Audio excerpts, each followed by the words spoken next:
আসসালামু আলাইকুম। Hello viewers, নতুন আরেকটি ড্রয়িং নিয়ে চলে আসলাম। আজকে দেখাবো পাহাড়ি দৃশ্য। এই যে আমি একটা ঘর এঁকে নিচ্ছি, প্রথমে 3 কোণা করে একটা ঘর এঁকে নিলাম এবং এই বারান্দা দিয়ে দিচ্ছি। ঘরটা বারান্দা সহকারে সুন্দর একটি ঘর আঁকবো। পাহাড়ি যে ঘরগুলো থাকে সেগুলো টিলার উপরে থাকে, তো তাই বিভিন্ন ধরনের লাঠি টাঠি বাঁশ টাস দিয়ে একটু উঁচু করে ঘরটা বানায়। আমি দরজা ড্রয়িং করছি, চালটা ড্রয়িং করা হয়েছে, যে এখন বাঁশগুলো দিয়ে পাহাড়ের উপরে যে লাঠি দিয়ে যে আসলে একটু ঘরটা হাইট করে তৈরি করা হয় সেটা ড্রয়িং করার চেষ্টা করছি। বাঁশ এক একটা করে বাঁশের ড্রয়িং গুলো করছি। এগুলো খুব ডিটেলস করে ড্রয়িং করতে হবে, নয়তো কিন্তু আসলে ড্রয়িংটা ভালো হবে না বা কালার গুলো ভালো হবে না। কালারের দিক থেকে চিন্তা করে হলেও ড্রয়িংটা অন্তত পারফেক্টলি করতে হবে। বারান্দা যে বেতের বারান্দা সেটা টেক্সচার দেওয়ার চেষ্টা করলাম এবং সিঁড়ি দিয়ে দিচ্ছি।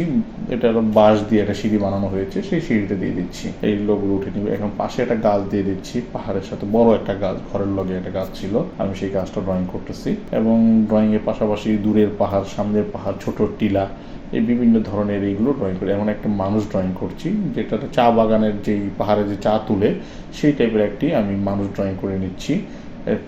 চাটা তুলে নিয়ে এখন সে বাড়ির দিকে যাচ্ছে, রওনা দিচ্ছে এবং দেখতে পাচ্ছেন একটি মেয়ে মানুষ আমি সুন্দর করে ড্রয়িং করে নিচ্ছি। আপনিও আস্তে আস্তে এইভাবে ড্রয়িং করবেন দেখে দেখে।